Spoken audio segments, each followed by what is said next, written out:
aula dele, tá? Já está definido. Então, a gente tem ainda a aula de hoje, a aula de segunda, e na outra segunda-feira vai ser o fechamento do curso. Então, o professor Perim dá aula na sexta, a gente fecha o curso na primeira segunda-feira, na sequência. Então, o que eu queria fazer ainda, que está faltando aí da nossa disciplina? Eu queria falar um pouco sobre a arquitetura dos sistemas de automação e supervisão em subestações. Eu queria falar um pouco sobre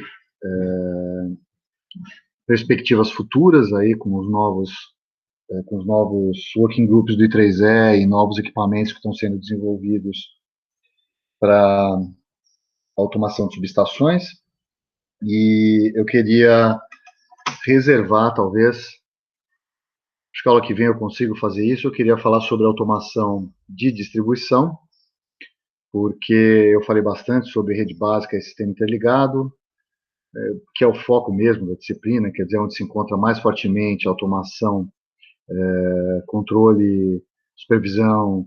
Proteção você encontra, obviamente, em qualquer sistema elétrico, mas a proteção mais sofisticada, de fato, acontece nesses sistemas maiores, né? Mas eu queria falar um pouco sobre redes inteligentes, que, embora não seja um tópico específico de graduação, ele é um tópico que já está aí há alguns anos, pelo menos aí uns 10 anos no Brasil, já um pouco na moda, assim, digamos, quando se fala em automação da distribuição. E eu dei uma disciplina de pós-graduação por vários anos, falando sobre o tema, especificamente sobre smart grids, mas também focando um pouco na distribuição. Então eu reservei segunda-feira para falar sobre isso, tá? Então eu queria falar sobre a arquitetura na aula de hoje. Se precisar, eu já começo a parte de smart grids. Depois eu deixo a apresentação dos smart grids para vocês no E-Disciplinas, que eu acabei não deixando. Eu não sabia se ia dar tempo ou não de dar, mas acho que vai dar. Bom, vamos começar então.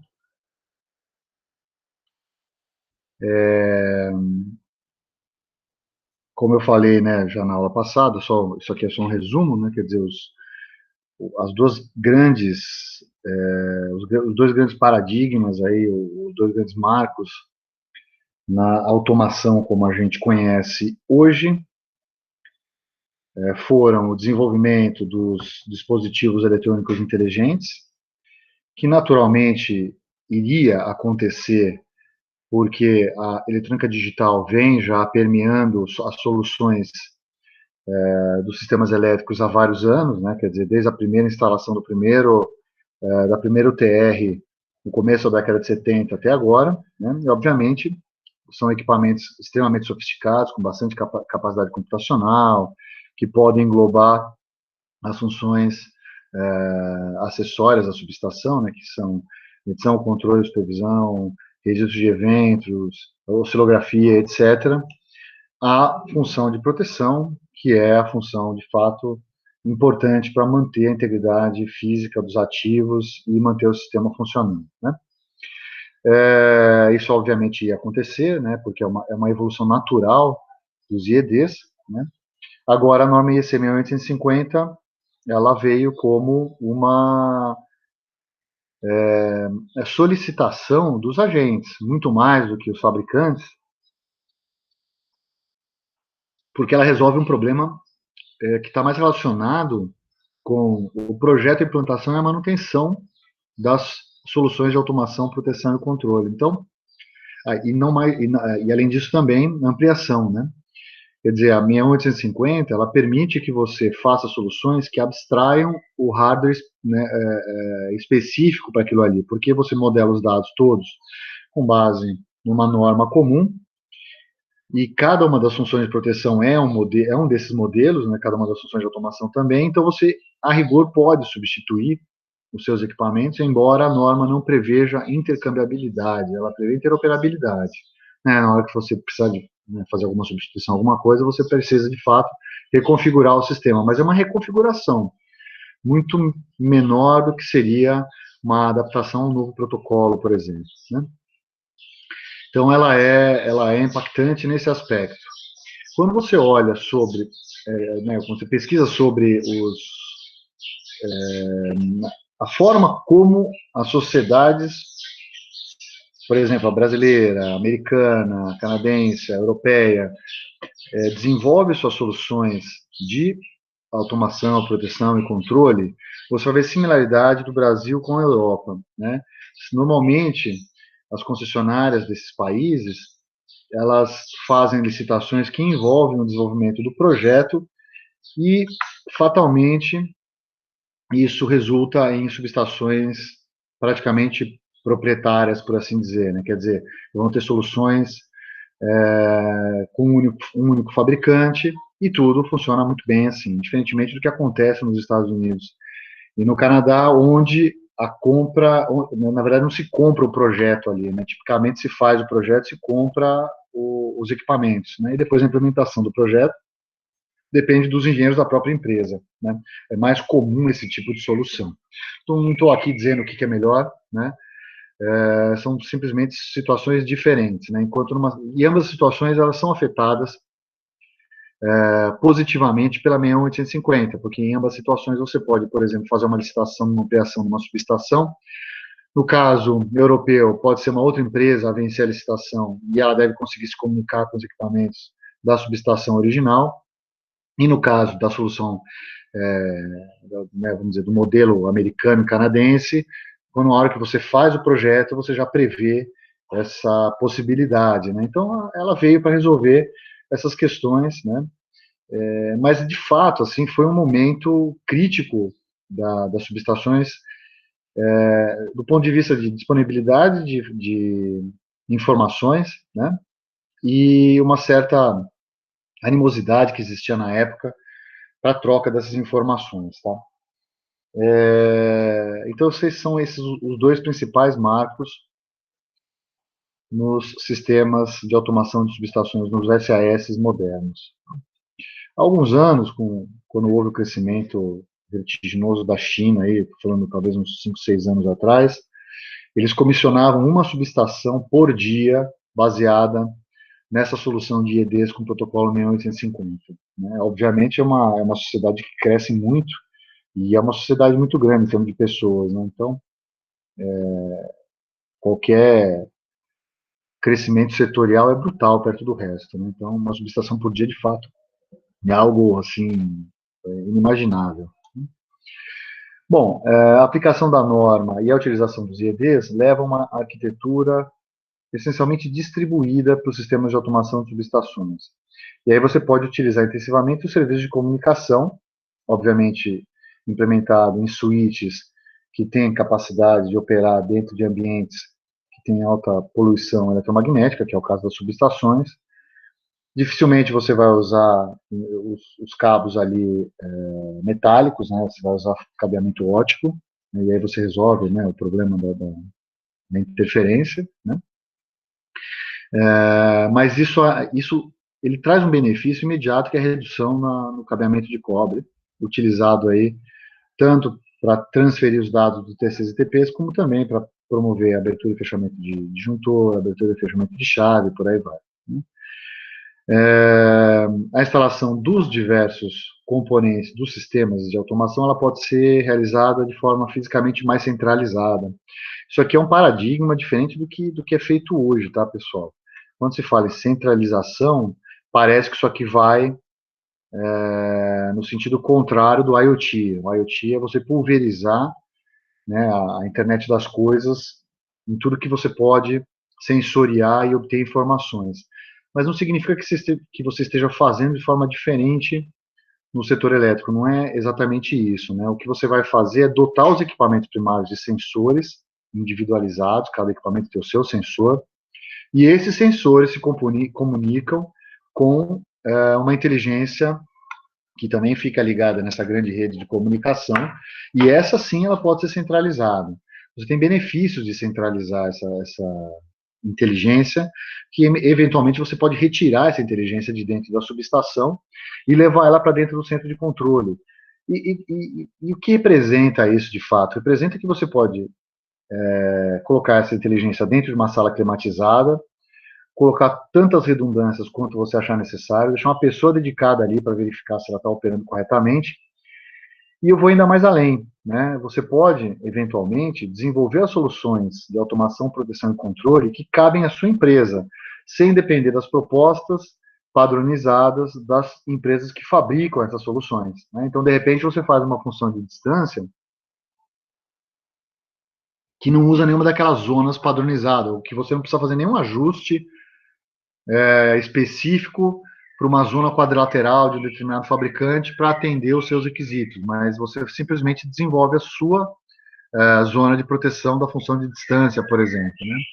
Isso pensando muito, é uma viagem grande, né? Porque a empresa que é responsável pelo transporte, pela produção, as empresas que são responsáveis, né, pelo transporte, pela produção, podem optar por não fazer isso daí, em parte porque não tem corpo técnico específico para isso, né, mas também em parte porque podem transferir a responsabilidade. Mas quem está afim de assumir controle do próprio negócio, isso é um benefício, né, porque de fato você assume o controle. Agora, claro que isso depende também da perspectiva das sociedades a respeito do controle que tem da sua infraestrutura, né? Por exemplo, eu tenho a impressão de que isso é uma vantagem competitiva, por exemplo, em concessionárias americanas, né? Eu não sei se isso, né, ter essa disponibilidade tecnológica é uma vantagem competitiva para as concessionárias brasileiras ou europeias.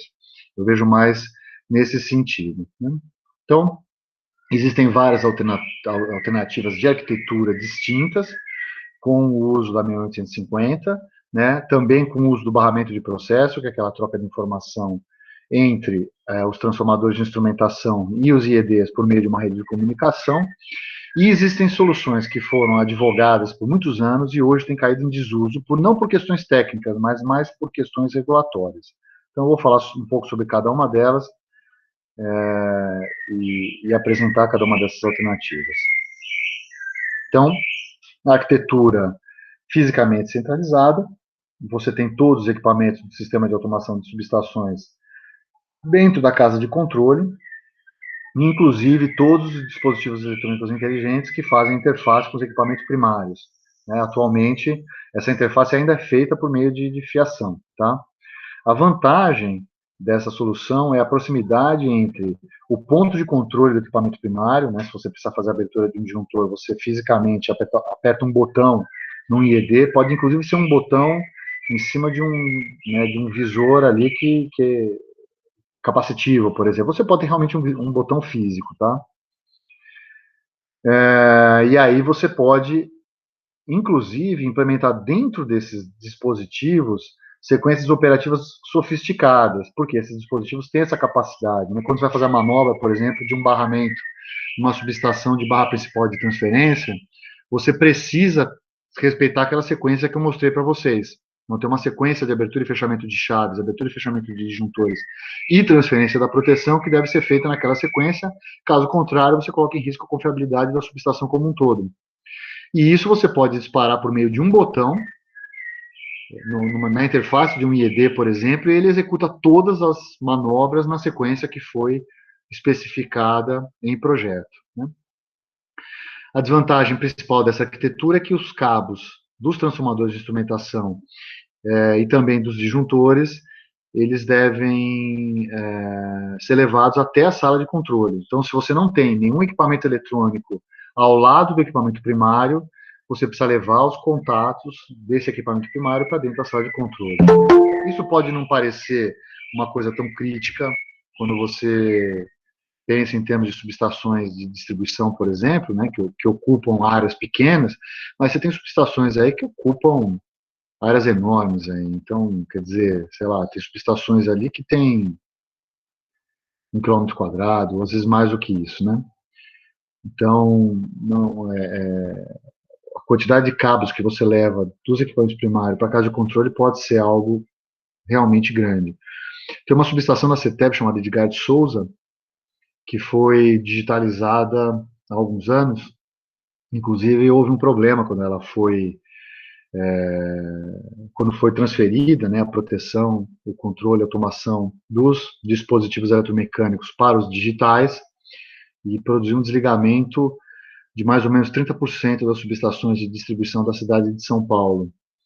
E isso deve ter sido o último grande desligamento da Eletropaulo, eu acho que foi 2016, se eu não me engano, talvez próximo disso, não tenho certeza exatamente do ano.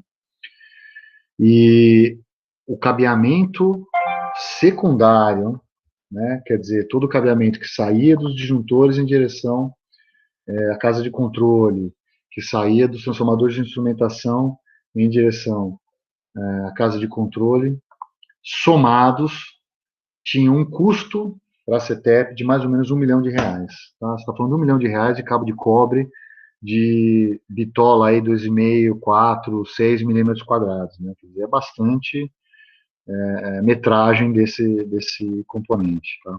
Não o impacto é grande no custo da subestação, principalmente subestações grandes.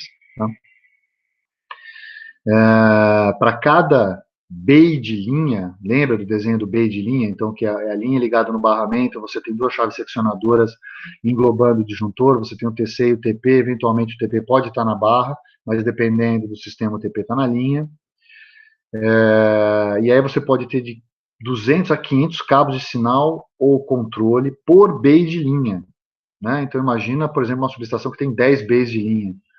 Você pode ter até 5.000 cabos de sinal e controle ali, né? Pode ser cabos dos transformadores de instrumentação e de acionamento dos equipamentos primários por cada bay. Então, você imagina o tamanho disso daí, quer dizer, é enorme, né? É uma quantidade enorme de material, tem horas para montagem,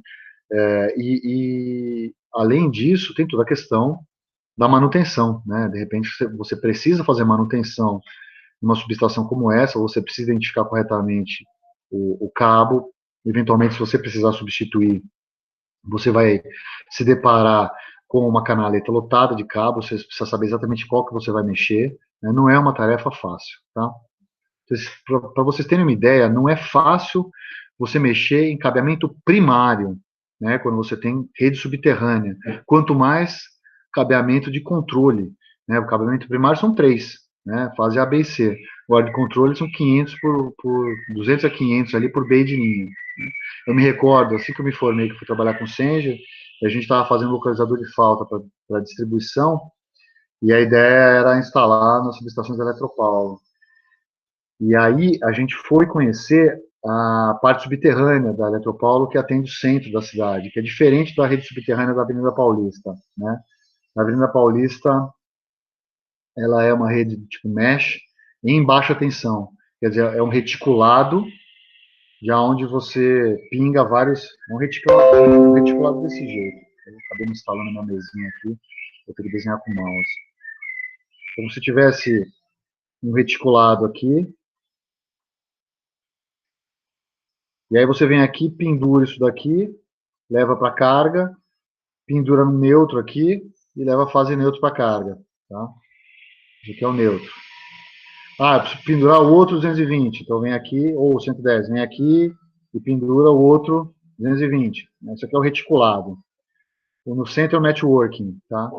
Então a gente estava perto ali da Praça da República e tinha um cabo de mais ou menos 1,5 km. Ali o networking, acho que da Eletropaulo deve ser 11 kV, 11,5 kV, se não me engano.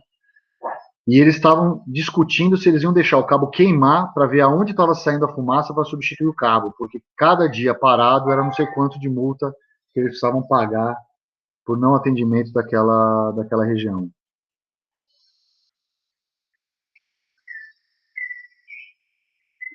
O CFC se usa bastante dentro da subestação. A subestação elevadora que fica dentro de Itaipu também é CFCs, tá? SFCs, na verdade. Hexafluoreto de enxofre. Ali você reduz bastante o tamanho, né? Mas, de fato, o custo e a complexidade aumentam bastante, tá? Quando você tem acesso à subestação, que é o caso da subestação dentro da usina de Itaipu, fica mais fácil de manter, tá? Agora, é tudo uma questão de custo, Stefan, porque não sei se vocês sabem que existem instalações que usam supercondutividade, tá? Não são muitas no mundo todo, mas eu conheço pelo menos uma nos Estados Unidos que interliga duas subestações de média tensão em Nova York. Então, são duas subestações que atendem bairros distintos, né?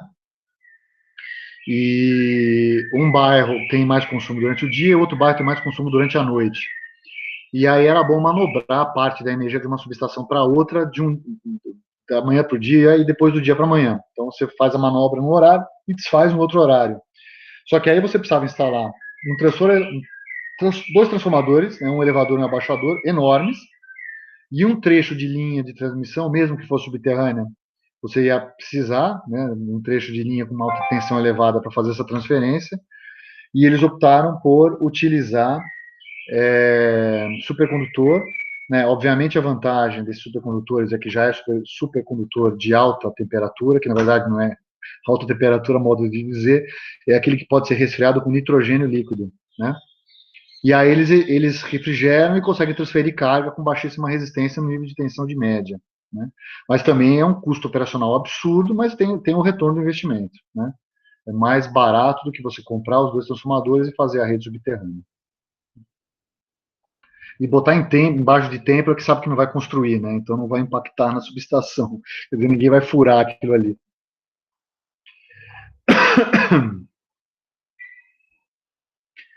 Então, isso aqui é um exemplo, pessoal, tá? Então, você tem aqui, dentro da casa de comando, né? Você tem um painel com uma interface humano-máquina, um switch, tá? Esses switches podem ser redundantes,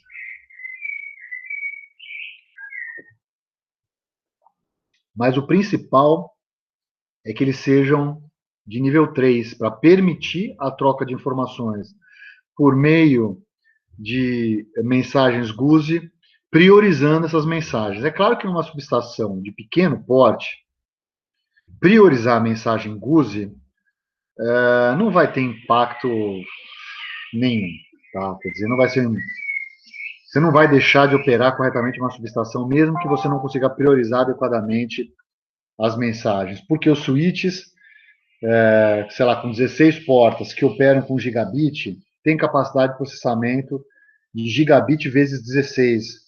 Não é uma coisa pequena, né? Agora, subestações grandes, isso aqui pode se tornar um problema, tá? Então, você precisa priorizar a mensagem. Isso aqui é um exemplo típico de uma subestação de transferência que só tem nível de tensão de transmissão. Então, o que você tem? Você tem dois painéis, tá? Um painel seria a proteção primária, o painel 2 seria a proteção primária duplicada, o relé P é o relé primário, o relé A é o relé alternado. Você fala, pô, mas quer dizer que você vai botar dois? Calma lá que eu tenho dois bases de linha aqui, um chegando e um saindo, tá? Então, o painel da linha 1, painel da linha 2. Aí eu tenho primária alternada e mais uma UAC, aquela unidade de aquisição e controle. Né? A rigor, sendo bastante honesto, você pode substituir essa UAC aqui e implementar toda essa parte aqui dentro do relé primário e alternado. As soluções hoje têm capacidade suficiente de processamento para isso. Tá? Dependendo do nível de tensão, você precisa fornecer também sincronismo de tempo para os relés. Tá? Então, você vai ter uma rede de sincronismo de tempo, que no Brasil hoje ainda é chamado de, ainda se usa o IRIG-B, tá, como sincronismo, que é um protocolo que usa os dados do GPS, tá, e é a versão B do protocolo. O IRIG tem algumas variações, aí A, B e por aí vai. Aí você consegue fazer o sincronismo de tempo aqui, dos relés, e ter uma decisão assertiva. O sincronismo de tempo, pessoal, não é para sincronizar a proteção, viu? Para garantir que na hora que você precisa avaliar uma ocorrência do sistema de proteção, você tem a estampa de tempo correta associada às amostras. É só para isso. Sincronismo de tempo, para você fazer, por exemplo, proteção diferencial de linha, que envolve tal comunicação de amostras por meio de um canal de comunicação dedicado para isso é feita com outros protocolos de sincronismo, tá? Um deles é chamado ping-pong e existe uma norma para isso, uma norma do I3E, como você deve estabelecer esse contato entre dois relés para poder fazer o sincronismo. Tá? O IRIG aqui é para efeito de registro, para você conseguir fazer uma análise assertiva da ocorrência. Toda e qualquer ocorrência na rede básica e nas DITs deve ser reportada para o INS, porque resulta em multa, desligamento de subestação da multa, e se você não justificar, você ainda tem outras penalidades. Fora, obviamente, né, os processos na esfera civil que você pode receber se você tiver impacto em alguma indústria, algum comércio, você pode simplesmente ser processado por lucro cessante, por exemplo. Então, isso aqui é uma canaleta com cabeamento aqui todo de sinal e de controle, né? Então são centenas de milhares de metros de cabo aqui. Fica difícil até identificar, né? A identificação no painel é super bem feita, mas escapou do painel já era, tá? Isso aqui é um monte de tubulação para passar também cabeamento, tá? Do cabeamento vindo da primária. Deixa eu botar isso aqui que é melhor. Esses caras aqui, tá? Isso aqui é tubulação, vocês olharem aqui na ponta. Então, também isso aqui são as bandejas chegando aqui, isso aqui embaixo da casa de controle sobe para os painéis que ficam em cima. Então é uma infraestrutura enorme, tá? Isso aqui já é o painel no esquema que eu falei. Então, painel 1, painel 2. Deixa eu ver se eu consigo dar um zoom aqui.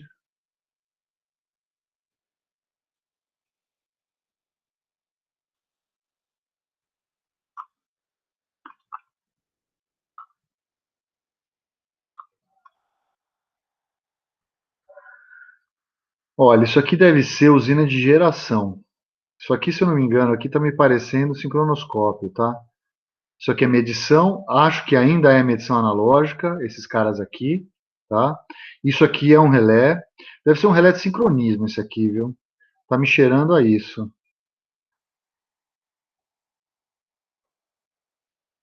Deve ser uma usina, pelo unifilar que tem aqui, tá vendo?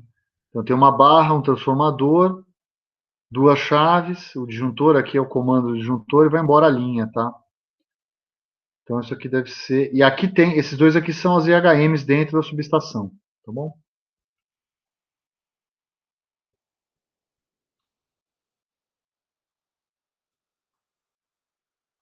Aqui é são outros painéis. Isso aqui eu não consigo enxergar qual que é o relé que tem aqui. Eu não consigo, se eu consigo dar mais um. Opa,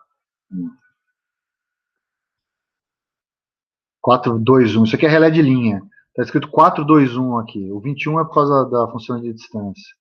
Agora isso aqui está me parecendo um equipamento só de controle esse aqui. Eu não consigo enxergar o que está escrito aqui. Mas ainda tem, olha, ainda tem chave mecânica, tá? Tem empresa que ainda gosta de botar chave mecânica para fazer manobra em equipamento. Esse aqui é o 421, esse aqui de baixo que eu não consigo pegar o nome.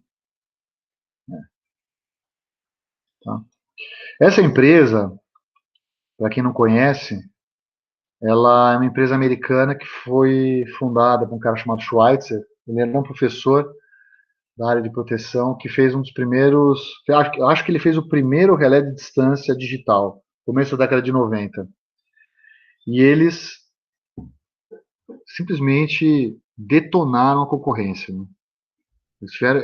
Por causa deles que a GE fez aqueles relés da linha UR, que é o que tem lá na sala da Eliprot, aqueles pretinhos que tem lá. Por causa desses relés aí dessa empresa.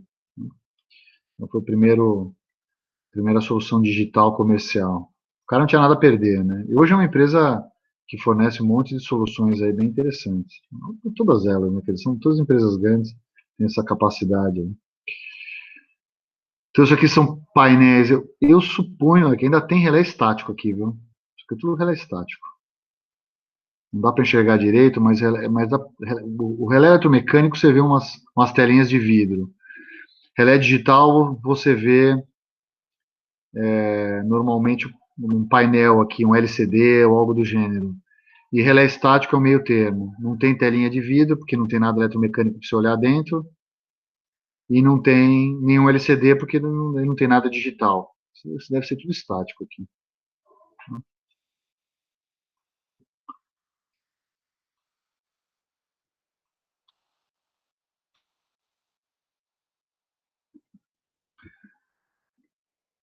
Bom, então, nesse esquema que eu estou mostrando aqui, o aumento da confiabilidade se dá por meio de proteção primária e proteção duplicada.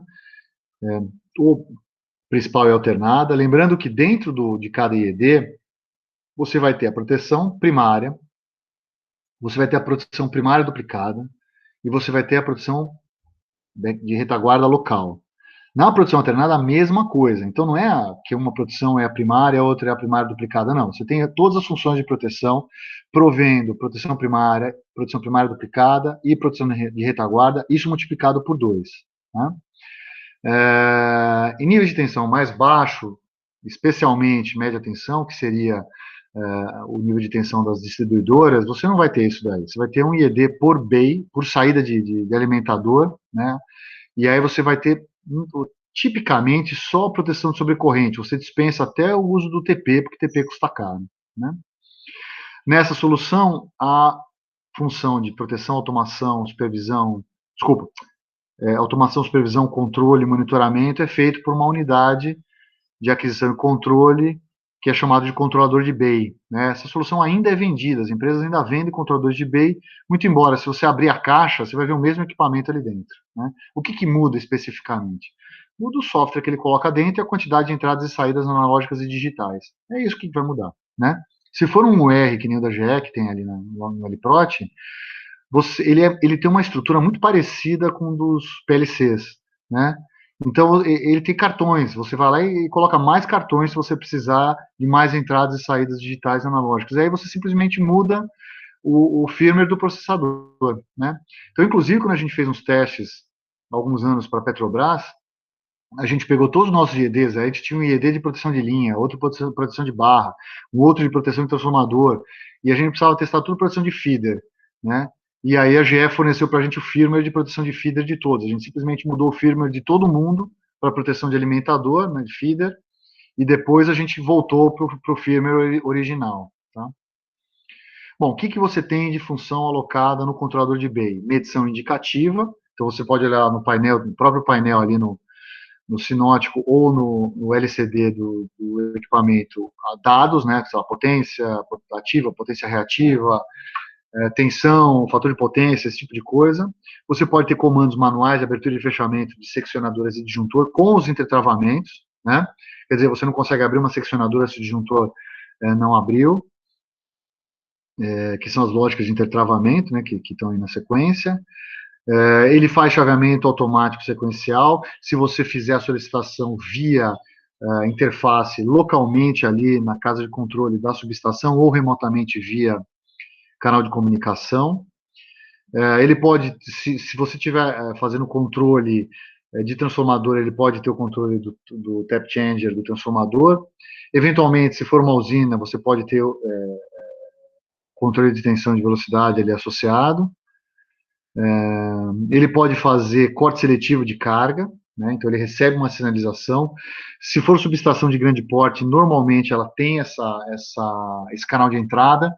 Isso vem do ERAC, né? Aquele esquema de rejeição de carga automatizado do NS para evitar o colapso do sistema. Então você pode receber um comando de abertura para desligamento numa situação como essa. Então tudo isso feito nessa WAC.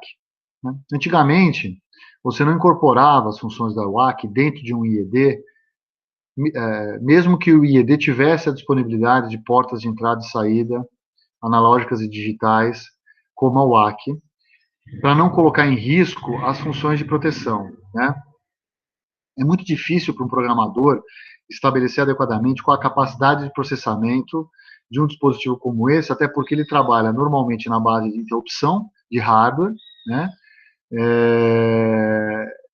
E eles executam o sistema operacional de tempo real. Então, se você for colocando novas funcionalidades nesse dispositivo, ele aceita, né? Só que em um determinado momento ele não consegue mais rodar isso em tempo real. É difícil mensurar isso adequadamente, né? Então, é difícil você pegar um IED de um determinado fabricante e falar assim, ah, não, eu sei que você faz o projeto, né, todo de automação, faz todo o projeto, né, da proteção e do controle, e na hora de você colocar, né, pela ferramenta de programação, na hora de você colocar no equipamento, ele não te avisa, ó, isso aqui não vai dar para rodar em tempo real. Simplesmente ele aceita e acabou. Só que na hora que ele vai para campo é que ele vai começar a dar problema.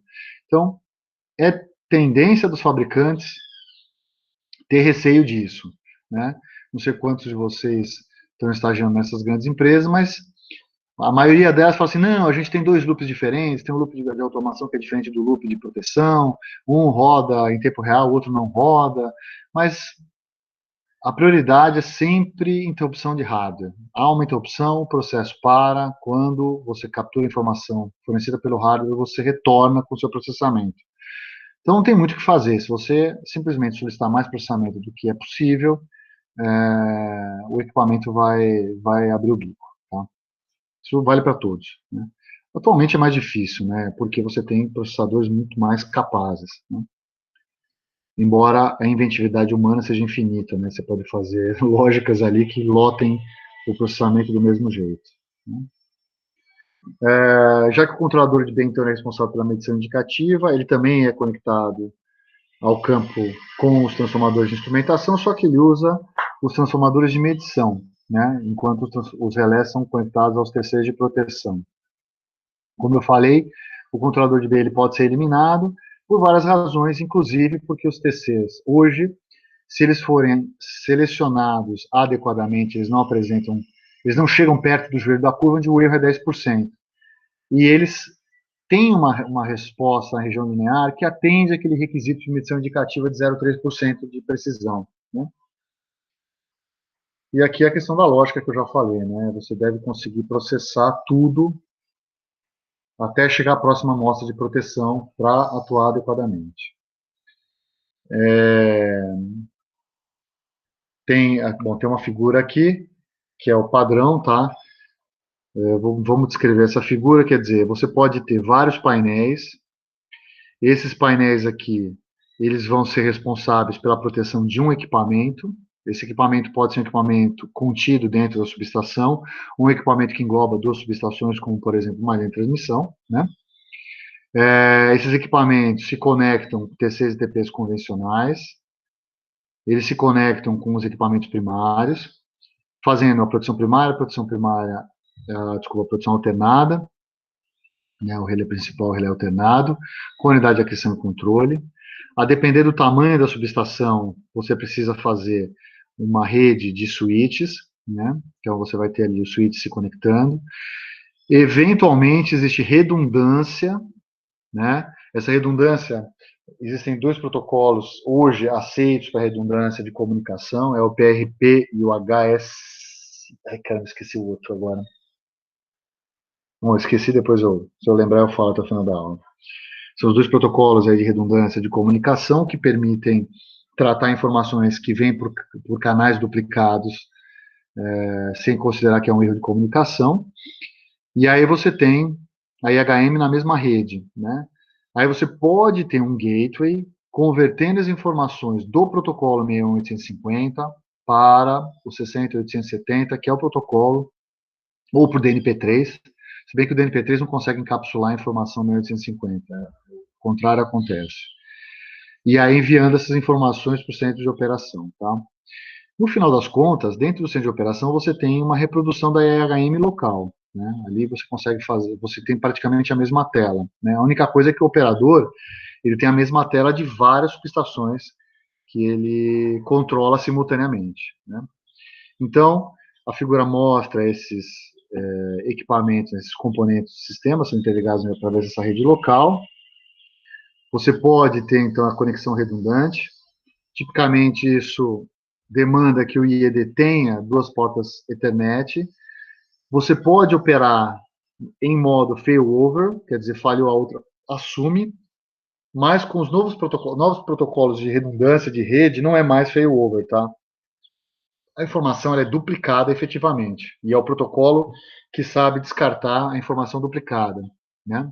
Atualmente essas portas são 100 megabits por segundo, mas nada impede você trabalhar no padrão gigabit, né? Preferencialmente da comunicação da subestação para o centro de operação e da subestação para a EHM local, preferência o padrão gigabit, né? E uma questão importante, né? Dentro da subestação você pode ter uma falha da comunicação por meio do rompimento, né, de um cabo óptico entre um IED e o seu switch equivalente. Isso é resolvido pelos protocolos de redundância, mas você também pode ter uma falha no switch, né? Se você tiver falha no switch, você precisa de ter algum algoritmo do tipo spanning tree, né, para identificar qual é o switch em falha, rotear novamente os pacotes para que eles continuem chegando onde eles devem chegar, né? Os algoritmos de spanning tree, eles eles são determinísticos, tá? Porém, eles não atendem os requisitos temporais do setor elétrico. Então, o que se faz tipicamente numa subestação é construir as tabelas de spanning tree previamente. Então, você faz uma análise dos problemas que podem acontecer e define quais vão ser as novas rotas das mensagens caso você tenha falha em determinados switches. E aí você não precisa depender de algoritmos spanning tree que rodam quando detectam uma falha, tá? Porque isso pode ficar exaustivo e levar alguns segundos para acontecer, em especial em redes aí que possuam um elevado número de switches, tá? Então é difícil, é inevitável se pensar nisso antecipadamente. Então, nesse tipo de SAS, você tem o nível de estação, tem 3 níveis hierárquicos, né? O nível de estação, que é EHM, para operação local, e o gateway para comunicação com os níveis superiores. O nível de BAY, que são os IEDs e as UACs, que fazem produção, controle, automação, supervisão, gerenciamento, análise de oceanografia, etc. E o nível de processo, que é junto dos equipamentos primários.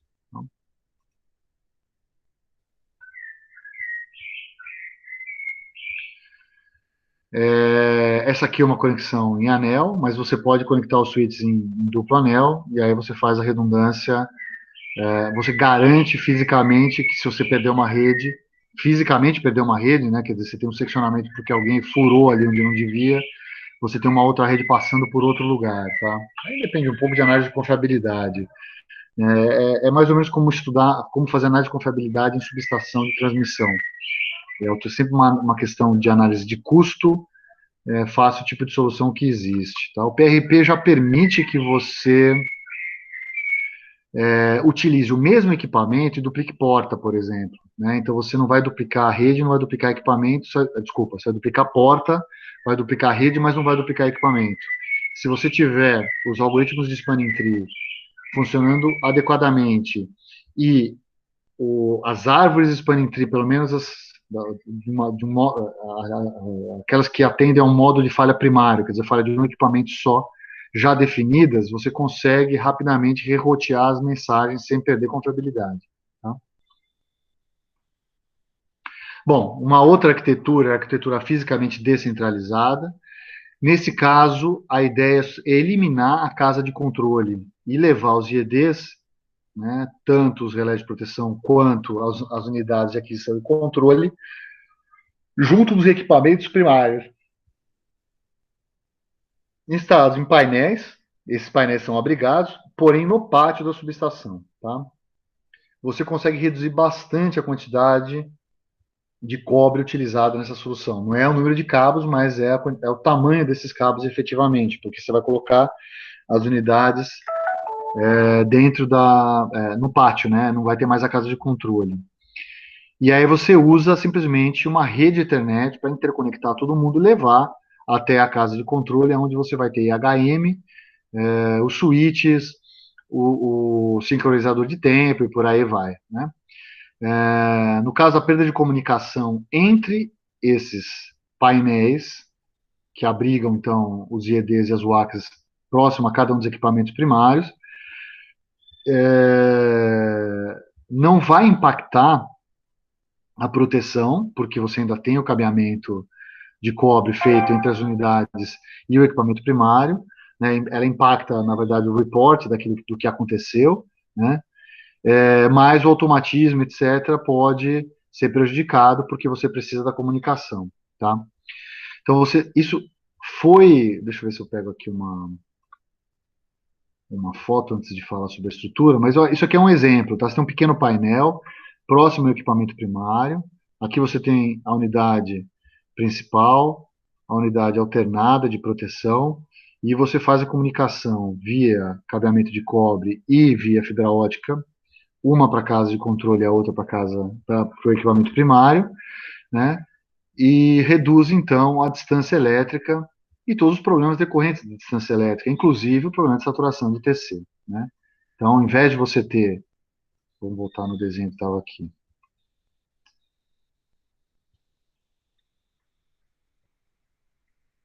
Estava longe. Né? A solução dentro da casa de controle aqui, né, os painéis dentro da casa de controle, você leva esses painéis para o pátio, né? Parece muito legal fazer desse jeito, né? Eu não... Tecnicamente dá no mesmo, tá? Essencialmente dá no mesmo isso daqui. Sabe qual é o problema disso daqui, pessoal?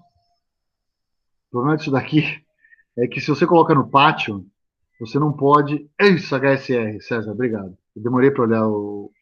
Mas isso é mesmo. PRP Opera Redundant Protocol e o HSR é High, eu não me lembro agora o que significa HSR. Mas essa solução aqui, com os relés no pátio, você precisa de dois funcionários para fazer manutenção, para fazer manobra e etc. Porque você não, pela NR10, você não pode deixar um cara sozinho ali. Aí isso, high availability, isso aí. Obrigado, César. Valeu. E aí você precisa de duas pessoas para fazer a manutenção, né? E aí você tem custo com equipe. Você não tem custo. É que, como eu estou dando aula, fica mais difícil eu acessar o Google aqui, César. Mas valeu. E aí você gasta com a pessoa para ir até lá, né? Então, o que acontece? Eu só vi soluções dessa daqui, de fato, da Cell, tá? A Cell é o, né, o azulzinho aqui, essa empresa aqui. Isso aqui não dá nem para ver se é linha, deve ser linha isso daqui, pelo tamanho do IED. Eles sugeriram bastante a instalação disso daqui, mas isso acabou diminuindo, né, o interesse por causa da NR10, tá? Para você subir na brita aí, você precisa de alguém qualificado e ele não pode estar sozinho. Então, o custo com manutenção começa a ficar elevado. Então, aqui os benefícios da instalação de IEDs no pátio, a comparação entre instalação do IED no pátio e o projeto convencional, que é o IED na sala de controle, mesmo você reduzindo o cabeamento usando o 61850, né, isso aqui é uma comparação numa subestação de 500 kV que tem uma coordenação de isolamento crítica e, portanto, os equipamentos são distantes entre si e o cabeamento para levar os sinais e o comando da casa de controle para o campo e vice-versa percorrem grandes distâncias, né? Então, num projeto convencional, cerca de 280 quilômetros de cabo de cobre, a instalação leva aí mais ou menos 4 meses com 12 funcionários, só de instalação cerca de $70 mil de custo e mais ou menos $500 mil de custo com material, né? Isso aqui é uma subestação de 500 kV. Já num projeto que usa essa solução, né, onde você leva os equipamentos para painéis próximos aos equipamentos primários, você reduz aí para mais ou menos 60 mil metros, 60 quilômetros aí de cabos, só que aí você está trocando isso por 5 quilômetros de fibra ótica, são os mesmos 12 funcionários, mas o tempo de instalação é cerca de 30 dias, então você reduz isso para um quarto, com um custo de mais ou menos $16 mil de instalação e mais ou menos $130 mil de material. Então você vai ter redução de 80% dos cabos de cobre redução de 75% no tempo da instalação, redução de 77% com custo e redução de instalação e 77% com custo de material. Isso aqui é um indicativo, tá? Então, quem propunha soluções desse tipo oferecia isso aqui como indicativo, mas como eu falei, o custo com a equipe de manutenção, e principalmente numa situação que você tem desligamento de mais do que uma subestação, e precisa escalonar a equipe de manutenção para fazer religamento, trabalhar com a equipe dobrada por causa da NR10 se torna um impeditivo, tá? Então, isso aqui acabou caindo em desuso mais por uma questão regulatória do que por uma questão técnica e econômica. Tá? Bom, aí tem uma arquitetura baseada no barramento de processo, da 6850. Então, espera-se que no futuro próximo isso aqui se torne uma realidade, quer dizer, ele vem se tornando, mas não do jeito que eu acho mais interessante, né? Ele vem se tornando porque as empresas desenvolveram equipamentos capazes de digitalizar a informação junto aos equipamentos primários e levar para a casa de controle essa informação já digitalizada, usando um equipamento chamado Merging Units. Tá? Esse equipamento é um equipamento que digitaliza, portanto, sinais de TC e TP e fornece os sinais digitalizados usando o protocolo GUSI, tá? No formato aqui GUSI SV, que é o GUSI Sample Values. Tá? Por que eu falo que não é o ideal? Eu não acho que seja o ideal. Isso daqui porque você ainda está digitalizando os sinais provenientes de TCs e TPs que já estão instalados, então você tem um custo adicional de uma unidade. Se essa unidade falhar, você perde a proteção associada a essa unidade. Tá? E a falha é uma falha no dispositivo eletrônico, diferentemente da falha de um cabeamento que você pode monitorar. Né? Obviamente, se falhar o cabeamento do TC, vai explodir o painel onde está o TC. Mas se falhar o cabeamento que vem do TP, você monitora isso, né? A Merging Unit, ela tem esse problema. E, ademais, a Merging Unit pode ser unicast. A norma permite isso. Então, você pode acabar vinculando a Merging Unit ao IED de um mesmo fabricante, porque a Merging Unit fabricante A não conversa com um equipamento fabricante B e vice-versa, né? Então, eu acredito que a arquitetura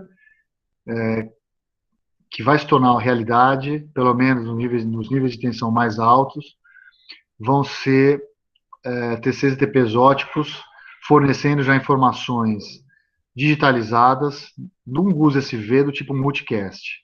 Eu acho que seria deve ser o futuro que a gente tem que esperar. Né? Eu acho que a Merging Unit ela está fugindo um pouco do que a norma pensou como solução de automação. Né?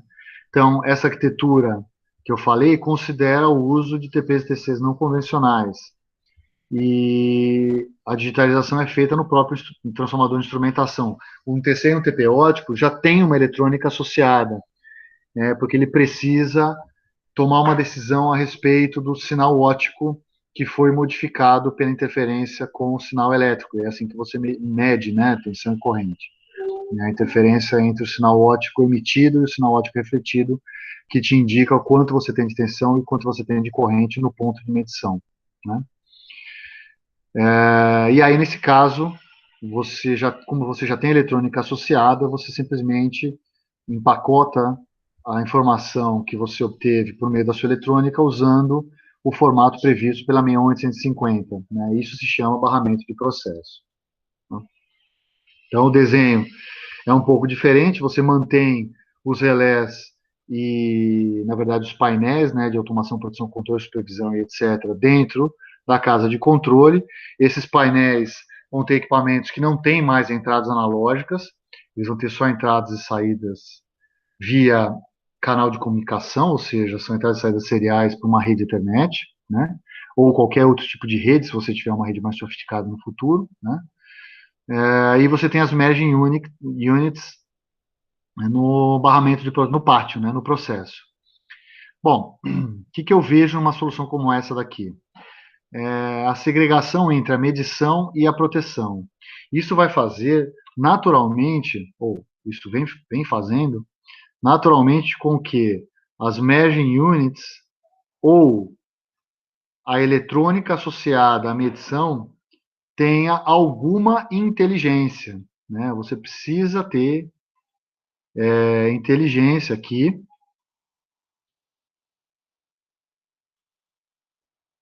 Deixa eu escrever aqui. Porque se você perder o canal de comunicação, significa que você perde toda a proteção da sua rede. Então, não custa nada dotar as merging units de alguma inteligência para atuar como retaguarda caso você perca o canal de comunicação. Então, o que se faz, tipicamente, é dotar as merging units da função de sobrecorrente. E aí você temporiza a função de sobrecorrente para atuar mais lentamente que as funções de proteção da proteção alternada, da proteção primária que estão instaladas na casa de controle. Então, de modo que se você perder essas proteções, ainda assim você consegue proteger a sua rede, mesmo que não tenha seletividade e coordenação adequada com as demais proteções em outras subestações. Mas pelo menos aquela subestação você consegue seccionar e impedir um dano maior, né? Então parece que você está piorando o seu problema, colocando mais um equipamento de proteção, mas na verdade o que você está fazendo é garantindo que cada um dos equipamentos, né, numa situação que você não tenha mais merging unit, que a eletrônica esteja vinculada ao próprio equipamento, ou seja, que cada um dos equipamentos tenha uma proteção capaz de evitar qualquer dano a si próprio. E essa proteção, ela vai acabar fornecendo retaguarda para a proteção sistêmica instalada na casa de controle, tá? Então é isso que deveria acontecer. Então você leva uma certa inteligência de medição e proteção para dentro do equipamento primário, na eletrônica do próprio equipamento primário, né? E o restante você faz via canal de comunicação. E isso faz com que essa solução aqui, no final das contas, possa ser desempenhada em qualquer lugar do mundo, essencialmente, desde que você possua uma comunicação de alta velocidade com a subestação, tá? Então, isso permite você retirar esses relés da casa de controle e levar para dentro de uma sala climatizada, colocar tudo isso aqui dentro de um supercomputador. Por que, que você não pode, por exemplo, né, construir um supercomputador com sistema operacional de tempo real e virtualizar toda a proteção primária dentro de um IED virtual, né? Então tem um desenho de um IED ali, simplesmente você vai e fala assim, esse aqui é meu IED que protege a linha tal. Ah, para proteger essa linha, o que eu preciso? Ah, eu preciso de um IED que tem essas funções, preciso de um outro IED que seja proteção alternada, que tenha as mesmas funções, mas que use uns algoritmos um pouco diferentes para não ter falha de modo comum. E aí você, como tem todos os modelos de dados definidos pela norma, a única coisa que você precisa é associar o modelo de dado ao frame Ethernet correto, publicar esse frame Ethernet que vai ser lido pelo assinante correto que está dentro da subestação, que vai promover a abertura do disjuntor caso venha uma comunicação de abertura de disjuntor, né? E, ao mesmo tempo, né, o equipamento vai fornecer as informações para a rede, vão ser publicadas na mesma rede que estão os IEDs, e né, então, o equipamento, ele publica essas mensagens de tensão e corrente, né, os transformadores de instrumentação, e os assinantes vão ler essas mensagens e tomar as devidas providências para fazer a proteção e o controle dos equipamentos. Eu vejo que isso é o futuro, tá? É o que a gente espera, né? O LPROT, agora, ele tem desenvolvido, junto com a CETEP, uma solução desse tipo. A gente está levando uma casa de controle de uma subestação da CETEP, a gente está virtualizando uma casa de controle, vai ficar ainda na subestação, né, como redundância numa digitalização que vem sendo feita, mas a gente está fazendo uma solução centralizada para ser instalada, né? Existe uma na Finlândia, numa subestação de distribuição, com equipamentos da ABB, e a gente está participando de uma instalação dessa aqui no Brasil, acredito que deva ser a segunda no mundo, que tem aí uma unidade de proteção centralizada, que eu entendo que é o que vai ter no futuro, do ponto de vista de digitalização. É claro que a digitalização das subestações, ela é uma coisa que vem depois da automação. Na verdade, quando você automatiza hoje, você digitaliza. A gente sabe que nem todas as subestações elas estão digitalizadas e automatizadas, né? Mas é sempre bom se pensar nisso, principalmente para reduzir interrupção de fornecimento, verificar custo da solução e etc. Bom, um pouco mais para frente, eu não sei até quando vai essa apresentação. Quais são as vantagens, então, dessa solução? Os IEDs, eles se encontram na casa de controle ou eles podem ser levados para fora da casa de controle para o centro de operação. Você consegue uma segurança maior, você consegue manter melhor o seu sistema, né? Se você tirar da casa de controle e levar então para o centro de operação, você elimina a interferência eletromagnética, né? Você elimina todos os cabos de sinal de controle que existem nessa solução. O que sobra são os cabos de rede, aí você consegue duplicar e você consegue ter redundância, né? Acontece que a desvantagem, obviamente, é que o desempenho da proteção depende da comunicação. Mas a comunicação também é passível de ser monitorada. Quando você perde comunicação, você sabe que você perdeu, e aí você consegue prover uma solução para isso, né? E, obviamente, você não pode pode, mas é melhor que você não faça isso, que é usar as merging units sem nenhum tipo de inteligência, né? O melhor é que você tenha algum tipo de inteligência nas merging units, de modo que você consiga proteger o equipamento primário, mesmo que não de forma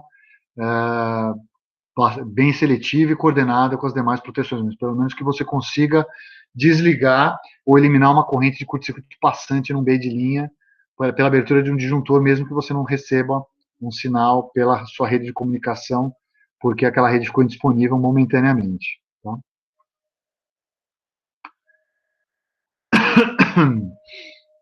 Existem diversas configurações possíveis, né, para arquitetura baseada no barramento de processos. Essa arquitetura que eu estou falando, falei de duas, né, quer dizer, os IEDs na casa de comando, ou os IEDs no centro de operação, ou um supercomputador virtualizando os IEDs no centro de operação, ou um supercomputador dentro da casa de controle, pode ser essa a situação também, né?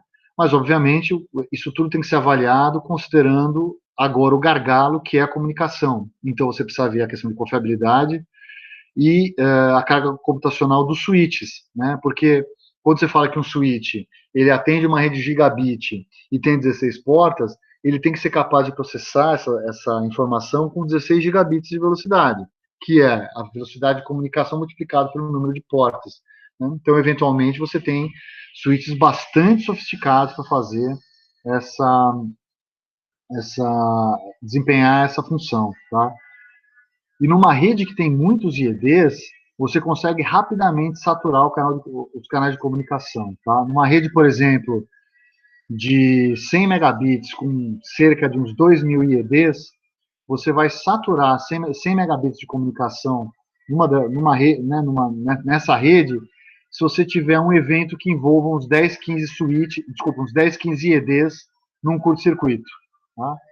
Então, envolvendo essa quantidade aí sei lá, de 10%, nem 10%, 1% aí dos IEDs, um pouco menos de 1%, você pode promover uma saturação dos canais de comunicação. E aí o problema é maior, porque você vai saturar os canais de comunicação com mensagens prioritárias, ou seja, nenhuma mensagem é prioritária. Tá?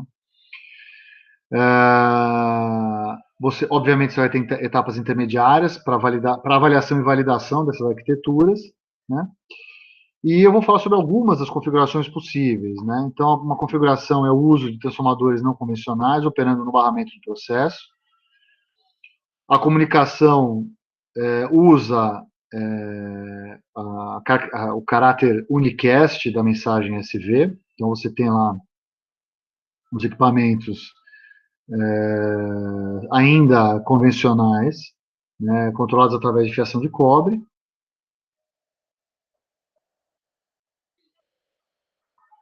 Então, você tem aí as UACs para os equipamentos primários com essa fiação e os transformadores de corrente de tensão conectados aí pela 1850. Tá? É uma das alternativas. por alguma razão, o engenheiro de proteção acha que isso aqui funciona bem, se na hora que você leva rede para os equipamentos primários pode dar problema. No final das contas, dá no mesmo, você está levando rede para campo, que é onde pode ter problema por causa das interferências eletromagnéticas.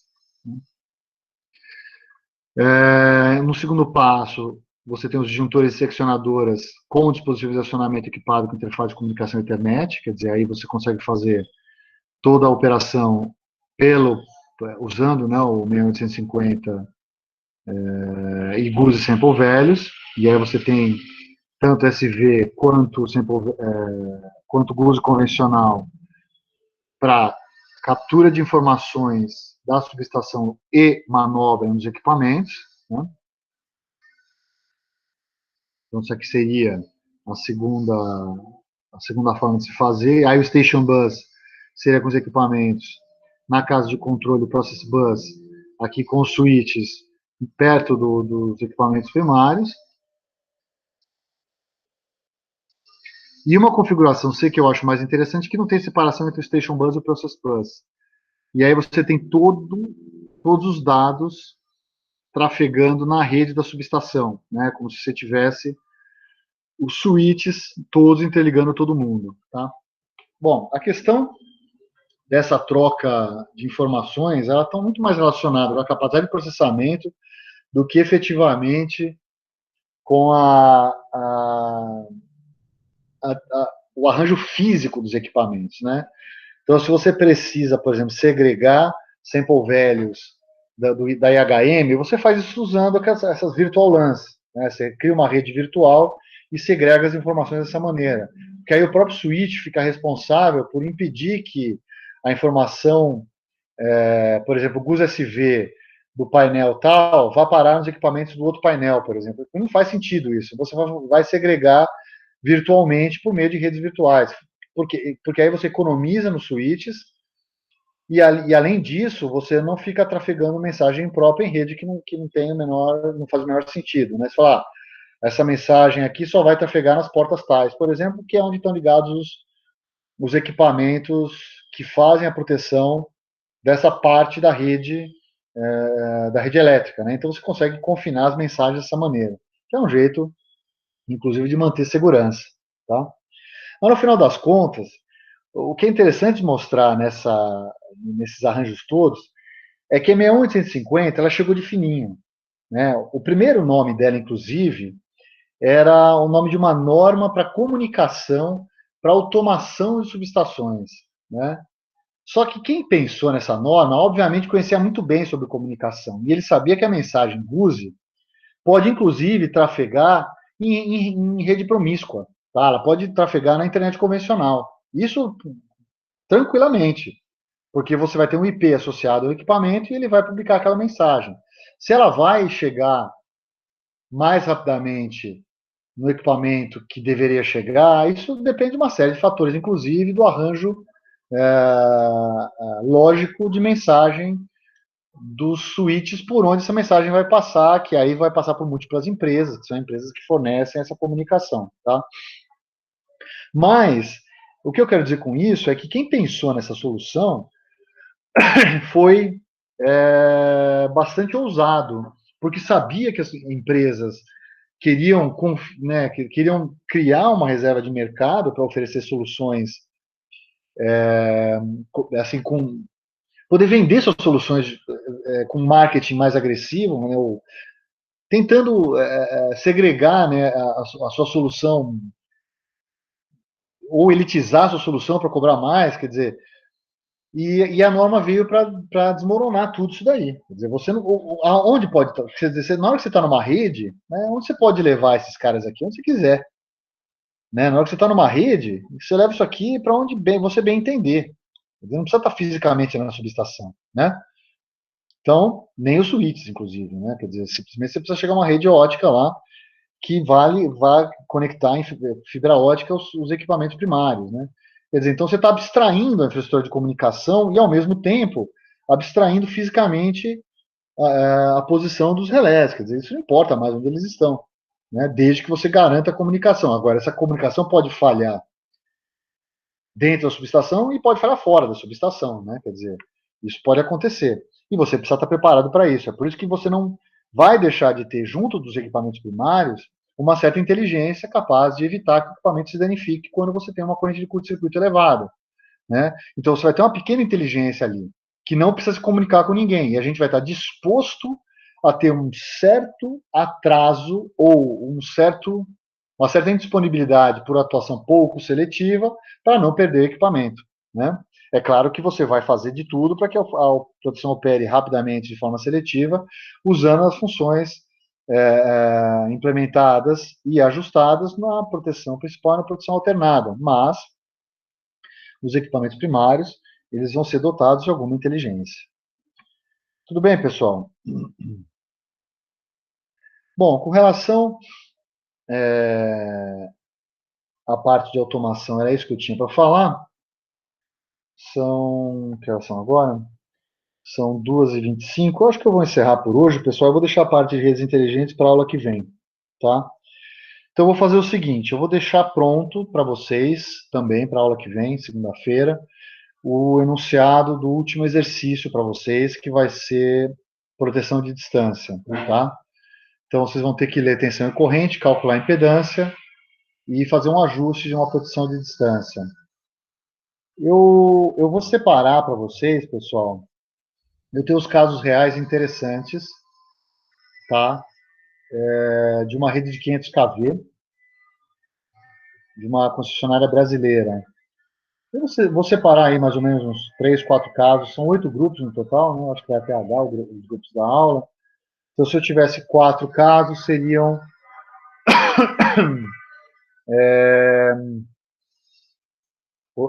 32 casos. Eu acho que eu tenho isso. Eu tenho dados primários. Não, vai ter sim. Aliás, vocês estão na atividade 4, né, pessoal?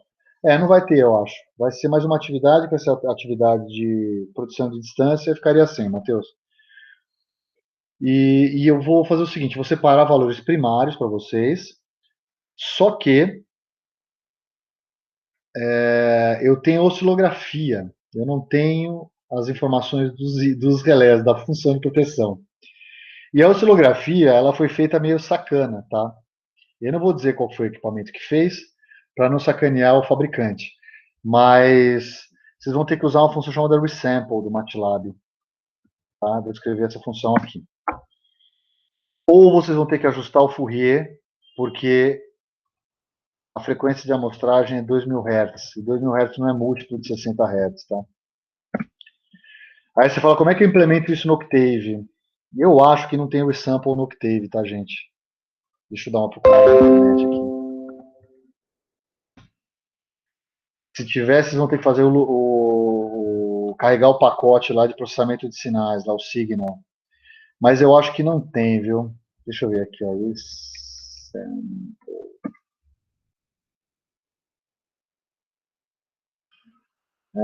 Ela tem, viu? Tem sim. Vocês podem usar o resample. Qual que é o problema do resample? Que essa maldita dessa função, ela não foi implementada como FIR. Eles fizeram Isso é culpa do MATLAB, tá? Eles fizeram uma implementação do tipo IIR.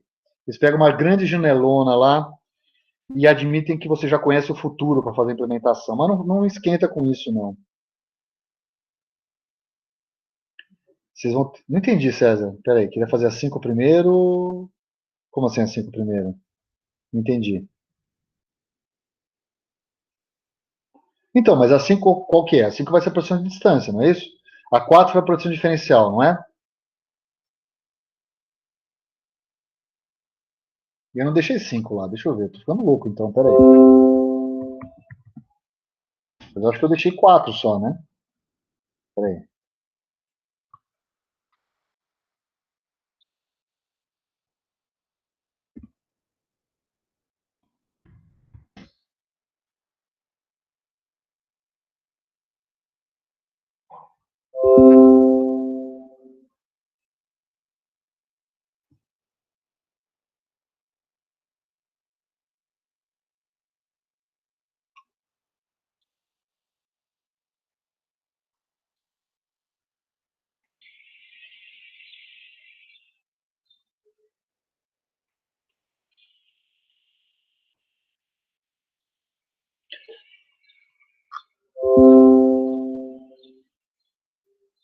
É isso aí, pessoal. Então, vamos lá.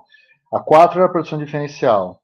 A 5 vai ser proteção de distância, mas eu preciso fornecer para vocês os dados de curto-circuitos. Então, eu falei para vocês que eu vou fornecer. Eu vou fornecer uns 4 casos de curto-circuito por grupo, mais ou menos como nem eu fiz. O legal desses casos é que é uma rede real, pessoal. E eu vou fornecer para vocês, inclusive, o relatório, uma parte do relatório que explica a ocorrência, para vocês, inclusive, verem como é que é esse tipo de relatório, tá? E aí vocês vão fazer a proteção de distância. Eu tenho que fornecer para vocês também os dados das redes, tá? Que são 4 redes diferentes de 500 kV, cada uma com a sua própria impedância de sequência positiva e sequência zero. Vocês vão precisar ajustar a função de distância do jeito que eu falei. Eu vou fornecer só a zona 1 para vocês, é que eu não separei ainda para fornecer isso. Eu comecei a pegar os dados, eu peguei uns 40 arquivos, na verdade, só que o formato que eu tenho é o formato Contrade.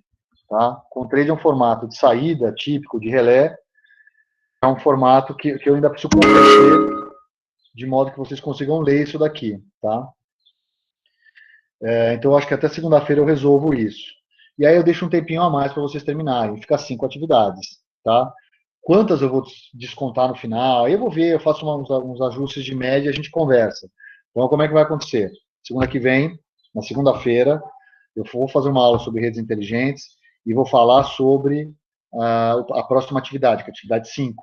Tá? Aí na sexta-feira, dia 27, vocês têm aula com o Pellini, ele vai falar sobre TCs e TPs óticos. Aí na segunda-feira, dia 30, a gente vai ter a última aula do curso. Vocês vão tirar dúvidas ainda sobre a atividade 5 e a gente vai fazer uma aula de fechamento, né? Vou passar as enquetes e tudo, e aí a gente encerra as nossas aulas. Eu provavelmente vou deixar mais uma semana para vocês terminarem as atividades para eu poder corrigir. Tudo bem? E aí, se vocês tiverem dúvidas ainda, vamos até o final do semestre, aí que eu posso tirar dúvidas de vocês e tudo. Revisar provas, prova não, as atividades e tudo até o final. Beleza?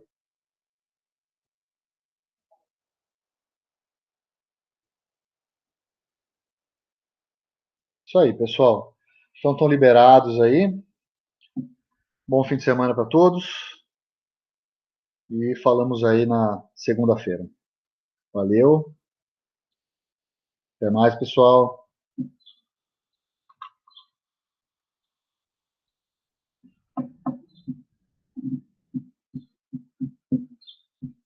Oi, Stefan. Tchau, tchau.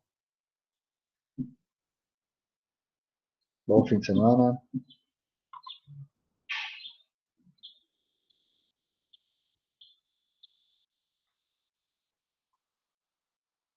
Falou, César.